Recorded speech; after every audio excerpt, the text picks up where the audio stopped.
Welcome to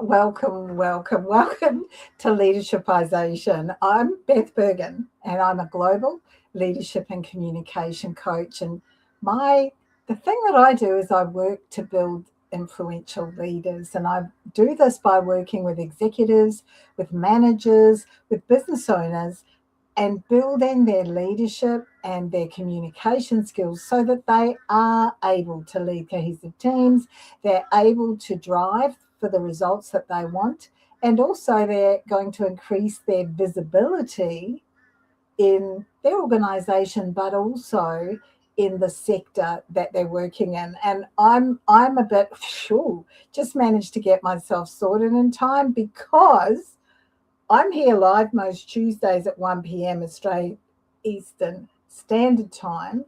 However, we kind of mucked up the title for today, and so there was a mild panic in the background as we worked out that the content that you're going to see going across the screen will be correct, that matches with mine. So we now have updated the title as well. So what this shows you is that you can fix things up in a big hurry. The awesome thing was that we noticed it before we started. So it pays to be just that little bit early for things that are important. So as I said, I'm here most Tuesdays at 1 p.m. Australian Eastern Standard Time, which is 2 p.m. Australian Eastern Daylight Time at the present time. So leadership. We've talked a lot, because the program's called Leadershipisation, we've talked a lot about how multi-layered leadership actually is. And I want you to think back to your experiences and think about a time when perhaps you've watched a leader walk into the room and seen things change around them. Like the energy in the room changes. They don't even have to actually say anything. They may not be the loudest person. They may not be the flashiest. They probably aren't necessarily even trying to impress you. But what happens is that people pay attention. And they pay attention more often because of the presence that the person brings with them, as opposed to the title or the power, the role or the power. Now, often power brings its own particular presence, but today what I want to do is to talk about the 3 C's that create this presence that can change the energy in the room. And why, and I also want to talk about why missing one of those 3 C's really undermines your influence, no matter how good your actual delivery is. Yep, no matter how good your delivery is. So we've got about 4 key points to talk into today. And then what I'll do is share some practical activities that you can do right away to look to build your 3 C's. So the first one is this: charm builds connection. And once we've started that connection, building that rapport, we're starting then to begin to layer trust. People start to get to know you when that connection is there. Now, this isn't about charm school polish and charisma and, seeing if you can win people over with lots of unauthentic behavior. This is much more in this context about emotional accessibility. Building the sense of you're safe with me. And we do this through warmth, through curiosity, through humor, and by demonstrating a genuine interest. Not faking it, not that charm school polish, but actually that warmth, that curiosity, that humor, and that genuine interest. Because without charm, what happens is that we can come across as intimidating. We may seem to be a bit emotionally distant because we're focused on other things and not really present. The communication that we have can appear to be transactional. I'll do this for you, and I'm communicating with you so that you will do this for me, and then you can do this for me. We don't want it to be transactional. And it can come across as intimidating, distant, and transactional, even if you're well-intentioned, because you're not actually communicating with warmth, with curiosity, with humor, and with genuine interest. Now, what I love about charm is that charm builds that connection first of all. And as I said before, this like, know, and trust, that it begins to lay the foundations for trust. Be aware of this. Fake charm demonstrates that you have absolutely no substance. And if what you're doing is shifting into that inauthentic space, people get the vibe that maybe you think your leadership is about a popularity contest. And it's not. It's not. You want people to genuinely like you. You want them to get to know you, to like you, and charm will start to build those foundations for trust. Now, the second one here is candor. So this is the second one of the 3 C's. Now, this is the bridge between connection and respect. What do I mean by this? Well, honest, clear, calm, clean communication makes it easy for people. It's not about bringing down, the big heavy hammer on people. But neither is it about people pleasing. So it's not about being over hard with your candor. It's not about keeping everybody happy. It's about demonstrating to your team that you respect them enough to be clear with them. And what this means is that you're going to name the issues early. And you've often heard me say, deal with the tricky things before they become tough things. You're going to have a reputation as a leader, and you're going to build the skill of saying what needs to be said. And you're also going to be confident about not hiding behind vagueness, not hiding behind the need to justify things. So in order for you to develop your candor, what you need to do is to avoid protecting harmony no matter what happens, because that will build confusion and resentment. Now, if you don't have candor and you're focused on protecting that harmony, others will be looking to see what's noticing. Your team will potentially become demotivated because they can see that you're tolerating poor behavior from someone. Importantly, candor strengthens that trust, and it particularly strengthens that trust when it's grounded in care, when it's matched with the other C's. Without warmth, without that charm, candor feels sharp.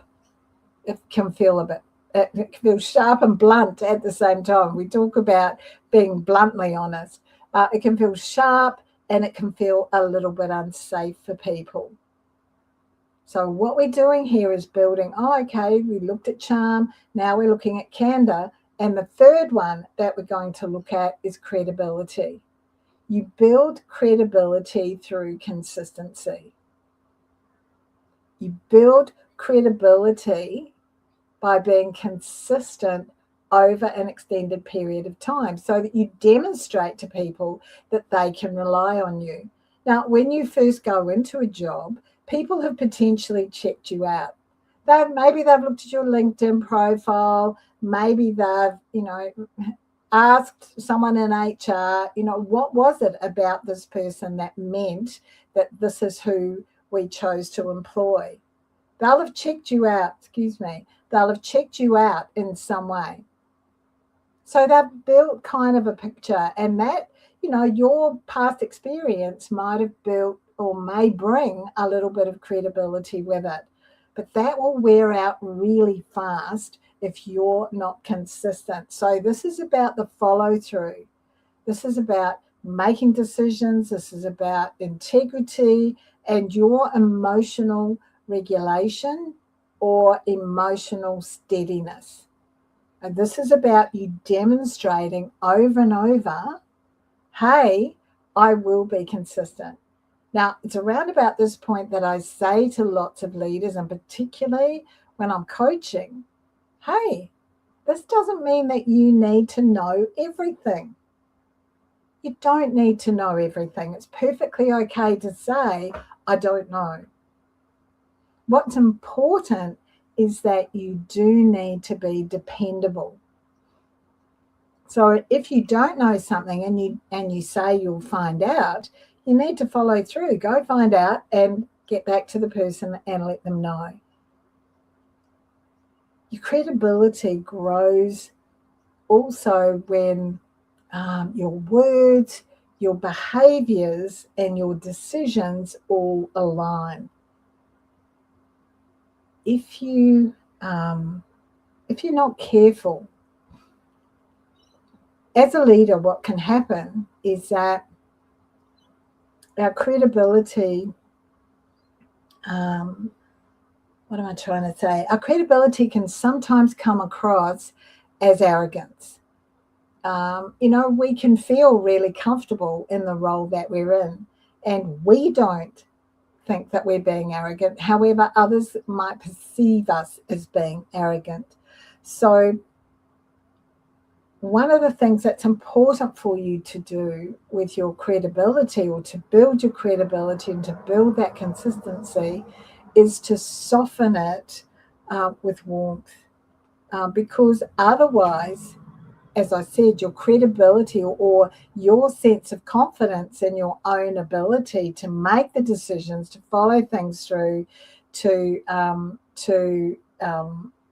lead with integrity, that can come across as arrogance. And if you don't have the warmth to go with it, your team may perceive that as you being a little bit aloof, a little bit distant, and they also might see that with a bit of fear. So the fourth point I want to make is this: when we use all three C's together, when we use this trifecta together, they benefit our leadership. And this is where the influence is, because the charm is what you need to build that rapport, to build those relationships, and that will open the doors. The candor is what you need to build the respect, and the credibility supports and sustains the trust that you've built as a result of they know, like, and trust you, or they know and like you, they start to build respect, and then they trust you. Now, the really interesting thing is that if you remove one of these, things don't work so well. So if what you do is you have charm and no candor, you're nice, everyone thinks you're awesome, aren't they fun? However, you're probably ineffective when it comes to decision making, and particularly the tough decisions. When you've got candor and no charm, people might respect you, but they think you're a tough cookie and they probably want to avoid you. Remember, charm isn't about being soft, but it is about being warm and open and authentic. Yeah. Credibility and no charm means that, or particularly if that warmth is missing, you may come across as being competent. And this is what I was saying about this. People think that you're a little arrogant. You can come across as being quite competent. However, you don't look approachable. So credibility with no charm competent, but unapproachable. So what's really important is that we look to blend these 3 C's intentionally for strong leadership. So I've got 2 practical tools that I want to share with you now that will give you the opportunity to start to develop this. And the first one is this. It's what I call a presence check. So before you go into a meeting or before you have a conversation, what's important is for you to ask these 3 questions. And there's 1 from each C. So the first one is, am I being warm? And that's associated with charm. Am I being clear, which is associated with candor? And am I being consistent, which is associated with credibility? Now, if one of those is missing, when you think about the approach that you're going to take to the conversation, if one of those is missing, adjust, and then speak. Now, if necessary, make some notes while you're learning and polishing your charm, your candor, and your consistency. Make notes, refer to those notes, but think about that warm, clear, consistent, because what we want to be or what we want to demonstrate is charm, candor, and credibility. That's really important for you. The second practical tool that I have for you is this one. It's what I call a 1-line reset. And this is, these are kind of savior phrases or joining phrases that you can come back to when your influence kind of feels off a little bit. So if you don't feel as though you're making the impact that you would like to be making, these are the kinds of things that you can say. And I've chosen these 3 phrases because they rebalance those 3 C's, the charm, the candor, and the credibility. They rebalance that in real time. So the first one is this. Let me be clear about what matters here. Let me be clear about what matters here.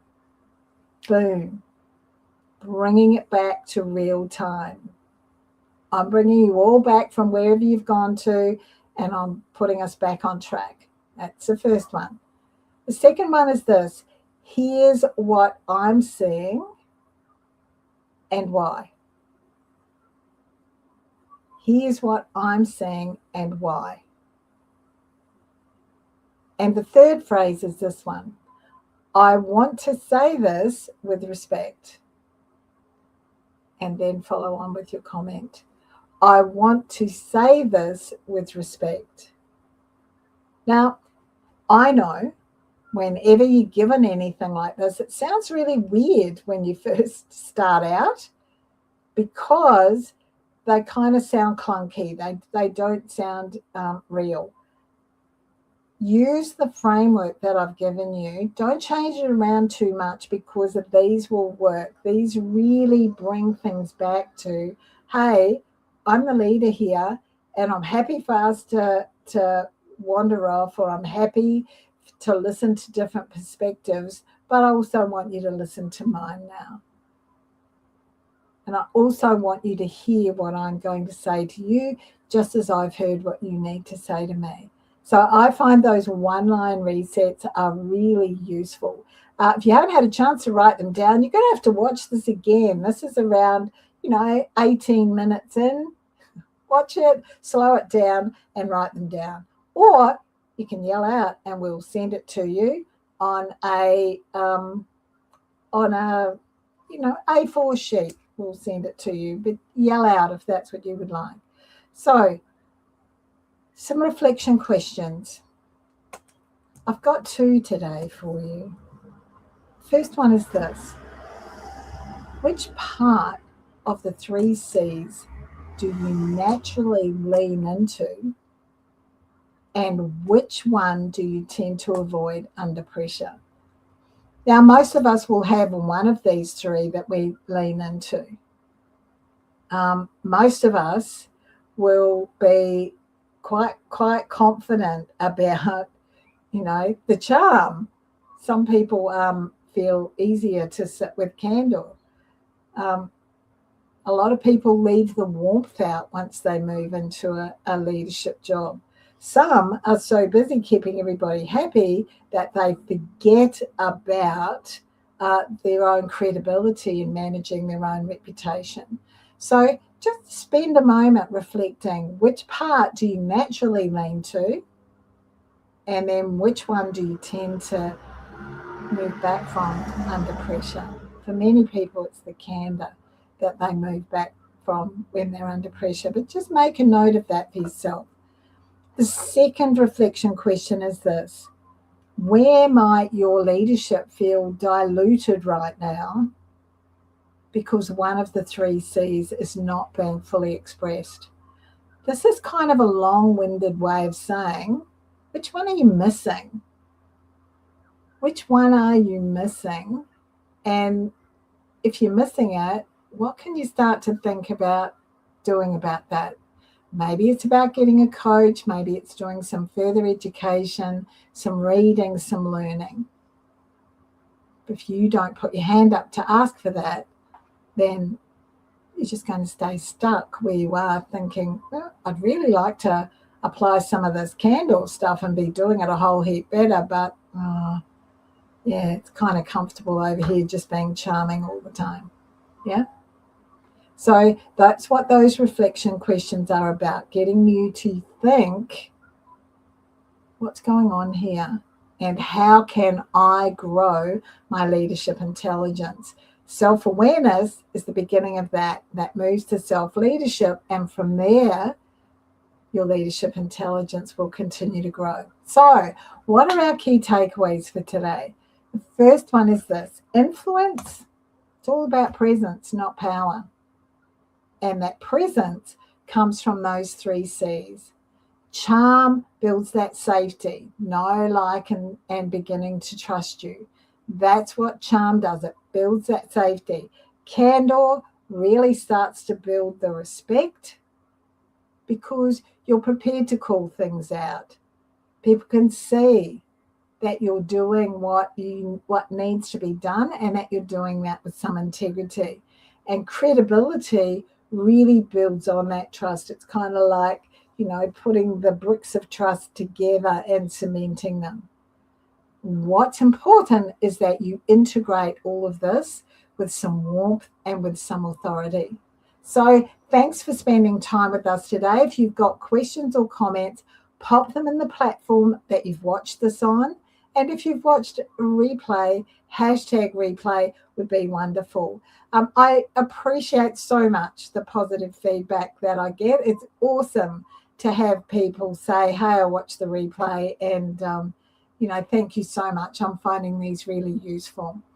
If you're looking to build your influence and your authority in 2026, reach out, because I've got one-on-one individual coaching options, but I also have small, intimate group coaching options that you may want to discuss with me. So we'll make sure that we put a link to a 30-minute meeting with me underneath this in the platform that you're watching it on. Thank you so much. See you next week. Bye now.